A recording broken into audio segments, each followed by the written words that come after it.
Oh, ayen ngampeleng homembong maizo. Oh, may nilauking. Ayen Mpanampy.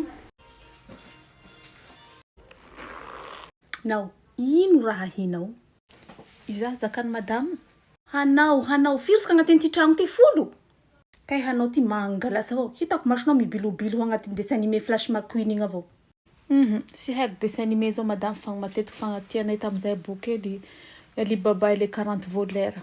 Meu excuse règle valable za ampela ty ba tsy hamonoako anao a.